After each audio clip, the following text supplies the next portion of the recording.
नमस्कार मंडळी. आजचा व्लॉग जरा नेहमीपेक्षा वेगळा आहे, कारण आज माझ्या घरात अचानक एवढा पसारा कसा काय झाला असा प्रश्न तुम्हाला नक्कीच पडला असेल. तर झालं असं की माझ्या ताई म्हणजे माझी नणंद त्यांच्या पूर्ण फॅमिली सहित अचानक घरी आल्या आहेत. त्यांच्या घर शिफ्टिंगचं काम सुरू आहे आणि त्यामुळे त्यांच्या घरातले बरेचसे सामान सध्या माझ्या घरी आलंय. एवढे सगळेजण घरी आले तर आता सगळ्यांसाठी खायला काय बनवायचं हा प्रश्न होताच. त्यात माझी तब्येतही थोडी बरी नाहीये, त्यामुळे आज खूप काही करण्याची ताकद नव्हती. म्हणून मग विचार केला की सगळ्यांसाठी मस्त मसाले भात आणि डाळीची आमटी बनवूया, साधं चविष्ट आणि सगळ्यांच्याच आवडीचं. आणि ही बघा माझ्या हॉलची काय अवस्था झाली आहे. इकडे बघितलं तरी सामान, तिकडे बघितलं तरी सामान. घराचा हॉल आहे की शिफ्टिंगचं गोदाम हेच कळत नाहीये. पण घरात एवढी माणसं आणि त्यात आपला समूह असला की शांतपणे स्वयंपाक होईल असं थोडीच आहे. मध्येच समूहचा दंगा, त्याच्या मस्तीचे आवाज आणि स्वयंपाक सगळं एकत्र सुरू होतं. पण खरं सांगायचं तर घरात माणसं आली की थोडा पसारा हा होतोच, आणि आपली माणसं असतील तर त्या पसाऱ्यात सुद्धा एक वेगळीच मजा असते. समूला बघत बघत माझा मसाले भात आणि आमटी कशी होणार आहे देव जाणे. तर आजच्या ब्लॉगमध्ये तुम्हाला हा सगळा पसारा, ताईंच्या शिफ्टिंगमुळे झालेली घरातली गडबड आणि आमच्या घरातला हा अचानक वाढलेला फॅमिली टाईम हे सगळं पाहायला मिळणार आहे. स्वयंपाकाला तर सुरुवात झाली, पण समूची लुडबुड ही सुरूच होती, कारण त्याला सारखी त्याची मम्मा त्याच्या जवळ हवी असते. त्यामुळे मी किचनमध्ये आले की हा माझ्या मागोमाग किचनमध्ये आलाच.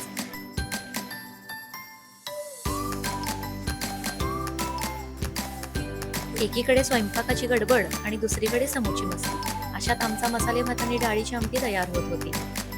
10-15 दिवसामध्ये ताईंच्या घराचं काम पूर्ण झालं की ताई लवकरच तिकडे शिफ्ट होतील. त्यांचं नवीन घर कसं आहे हे सुद्धा मी माझ्या ब्लॉगमधून तुम्हाला दाखवणार आहे. त्यांच्या घराचं सध्या कलरिंग आणि फर्निचर सुरू आहे. एकदा का घराचं काम पूर्ण झालं की आम्ही लवकरच वास्तुशांतीची तारीख काढणार आहे. ताई आणि त्यांच्या मुली घरी आल्यामुळे खरंच घर भरून गेल्यासारखं वाटतंय. चला, मसाले भात तरी माझा पूर्ण होत आलेला आहे. आता कुकरचं झाकण लावून ठेवते, म्हणजे शिटी झाली की भात तयार. या आहेत ताईंच्या दोघी मुली, अक्षू आणि सोनू. या दोघी घरी आल्या की मग काय, मुलांची मस्ती तर अजूनच वाढते. सगळे एकत्र आले की घरात नुसता दंगा आणि मस्ती. इकडे माझी डाळीची आमटी बनवायची तयारी सुरू होती आणि तेवढ्यात माझे हसबंड सुद्धा घरी आले. घरात आधीच एवढी माणसं, मुलांची मस्ती सुरू होती, त्यात आता हेही आले, म्हणजे घराचा माहोल अजूनच गजबजून गेला. माझ्या हातचा मसाले भात नेहमीच ताई आणि त्यांच्या मुलींचा फेवरेट आहे. त्यात कुकरचं झाकण उघडल्यानंतर घरभर घमघमाट सुटला. ताईंना म्हटलं घ्या तोवर खाऊन. नेहमीप्रमाणेच त्यांना याही वेळी भात खूप आवडला. आता डाळीची आमटी छान फोडणी देऊन बनवते.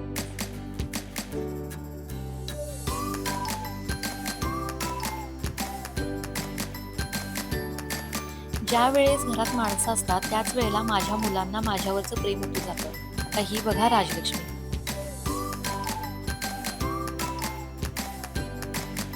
5-5 मिनिटाला समर्थ तक्रार घेऊन माझ्याजवळ येत होता. मला समजत नव्हतं स्वयंपाक करावा की ह्याच्याकडे लक्ष द्यावं. घरात कितीही माणसं असली तरी याला माझ्याकडेच यायचं असतं. आता हिचं बघा काय सुरू आहे.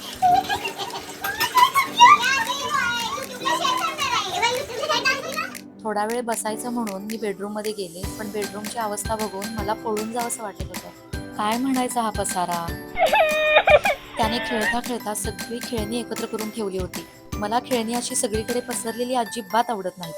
त्यामुळे सगळी खेळणी वेगवेगळी करायची आणि मग ती एकत्र व्यवस्थित भरून ठेवायची अशी मला सवयच आहे. कितीही कामं पेंडिंग असू दे, नाहीतर मला बरं वाटत नसू दे, पण खेळणी मात्र जागच्या जागी ठेवल्याशिवाय मला चैन पडत नाही.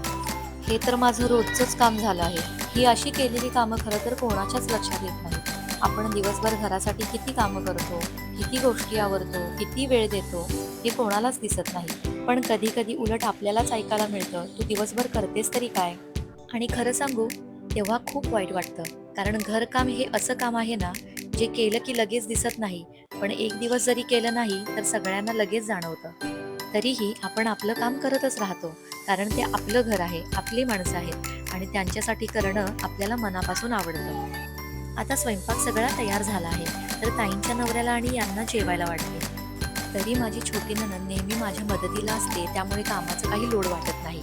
सगळेजण घरात आले की स्वयंपाकाची आणि जेवणाची लगबग सुरूच असते, पण सगळ्यांनी आवडीने जेवले की आपली सगळी मेहनत सार्थकी लागल्यासारखं वाटतं.